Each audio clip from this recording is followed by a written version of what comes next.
lectures, a couple of minutes, I should say. Okay. Um, a model is a representation of a system in some form other than itself. All right. So, for example, when fashion models wear clothes, usually they represent what new clothes might look like on you. When you put it on, they are modeling, representing how it would look like on you. So a model actually represents something, right, other than itself. Okay, a scientific model will represent what, this, for example, this is the model of DNA, right? Represents what very small things will be like if you make them bigger. Okay, even though you can't see with your eyes, you can represent it in a way that is visible. Okay, so it's a representation of a system in some form other than itself. Okay, so that would be if like the simplest definition of what a model is. So in this, I'll basically mention only four. All right. If you Google, for example, types of models, you are going to have several kinds of different types of models. Here, I'm just going to focus on physical models, conceptual models, statistical models, and numerical or mathematical models. Okay. So you've seen one example already of what a physical model is. Okay, so it's physical, something you can touch if you like, the DNA model. So this is something small that you can see, but if you make it model it, then you're able to see and then touch it and have an understanding of how that looks like. A globe is an example of a physical model, right? So you can use it to have an idea of where different countries are, where different oceans are, all of that. So these are called physical models. Okay. Then you have a conceptual model. There's a concept that you want to understand. You can represent it in a way that will make it easier for somebody to understand the concept. For example, the concept of rain, right? Or precipitation, right? Or represented by this. You have evaporation, then condensation forming clouds. The clouds at some point will then give off rain, and then the cycle goes on. So this is a conceptual model. It represents some concept that you can use to understand it. Okay, so this is another conceptual model of, if you like, a restaurant business. Okay, you have customers, you have the owner, you have a chain of restaurants. All right, customers give off money. For example, if it's a food chain, you make profit. Profit goes to the owner. You know, you can reinvest this and make more restaurants, if you like, in different countries. You make sales, make more food, make profit, goes to the owner. They can reinvest, make it, replicate this in different countries. So that's a conceptual model, if you like. Okay. So then we have statistical models. All right. So these are models that represents, for example, if you have equations of a system, all right? When the equations of a system are unknown, okay? In other words, the equations represent some phenomenon unknown, right? Or they are too complex to evaluate, but you have a large amount of data on what generally happens, okay? Then you could use a statistical model to try to understand or model that behavior. Okay, an example is bird migration. We just saw one previously in the other lecture. Okay, so you can't think for the bird. You don't know what is going on in the bird's head. You can't model that, but at least you have data on the migratory patterns of different birds. So that large amount of data, you can use that, come up with a statistical model that will give you some idea, insight into the migratory behavior of different birds. Okay, so that will be a statistical model. Okay, those are statistical models. And then, a mathematical or a numerical model, in this case, You use them when the equation that govern the system are known, or you can evaluate them, okay? You have an expression that represents the equation, okay? This expression, was obtained by somehow by, if you like, some model. Due to our understanding of how something works, we come up with an equation which can be evaluated, okay? So that becomes a mathematical or a numerical model. For example, you have a hypothesis that the Earth is habitable because it is its distance or it is the right distance from the sun. Okay, that is a hypothesis. Is that really true? Okay.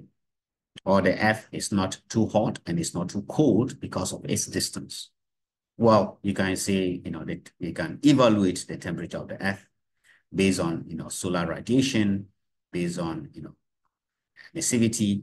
The Earth is emitting energy due to albedo. Albedo has to do with the reflexivity of the Earth. You don't need to understand this, but the point is that you have an equation, for example, that represents the temperature of the Earth, okay? And you can evaluate it. So having something like this to tell you how, for example, temperature is changing based on these factors, okay? That, if you like, will be a mathematical or a numerical model. You have an equation that governs that process. All right? Okay, so in general, what is a mathematical model? Well, by definition, I'm going to use this definition that a mathematical model is a representation of a system or scenario that is used to gain qualitative and or quantitative understanding of some real world problems and to predict future behavior. Okay, so you are going to represent something, a system or scenario. And once you represent it, you are going to use that representation, okay, like the equation we just saw. We form this based on our understanding of, how the temperature of the Earth is changing, right? And then after you have that representation, which is in this case some kind of equation or a code, you're going to use it to help you gain some insight, either qualitatively or quantitatively, of a real world problem. And most of the time, you want to be able to use it to predict future behavior. That is really the importance of having a model, right? You can use it to predict what is going to happen in the future. So that's the power of having a model, if it's a good model, right? So the mathematical model describes interactions between different components. Okay, given this and that, I can tell you what is going to happen. So given that this is how these components are interacting, I can tell you how the temperature is going to change. I can tell you how the speed will change, right? So it tells you that. And then analysis of the model using different techniques in applied mathematics will then allow you to deduce the consequences of those interactions, all right? So you have an equation that describes something or a system of equations. If you're able to analyze that system of equations, then you are able to say something about what is going to happen if I change these factors. If the interaction is different, how is this going to change? Okay. So here's a typical example, right? You have an example in epidemiology. The behavior and survival of newly infected individual, for example, will act as inputs to disease models, right? There's an outbreak of a disease. You have some data on newly infected people and how some recover. That information will act as inputs into a disease model. And then the prediction will be, oh, okay, now that we have this, where next will the disease outbreak, okay? And how can we control it based on this knowledge that we have? Okay? So having that model, having the inputs that go into it will give us some information back to tell us how to control it or to be able to predict what is going to happen in some other places. Okay, so that will be mathematical models. So models are used in a variety of disciplines such as biology, engineering, computer science, psychology, sociology, and marketing. Okay, so they are used in different all kinds of fields. Because they are abstractions of reality, okay, so you have a real thing and you represent that real thing using a model. The model is not a real thing, keep that in mind.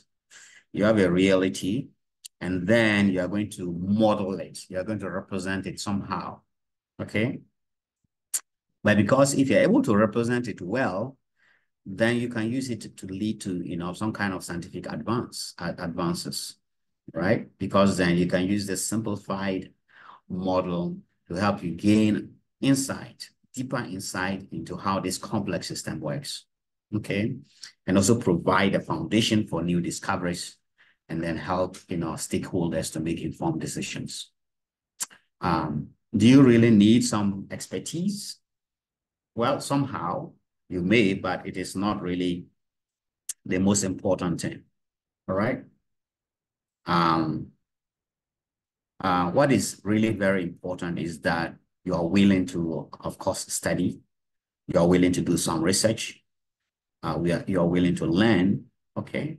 That helps you to either come up with a model or to be able to use a model significantly. So building a useful math model does not necessarily require advanced mathematics or significant expertise in any of the fields, right? Like in psychology or computer science or engineering.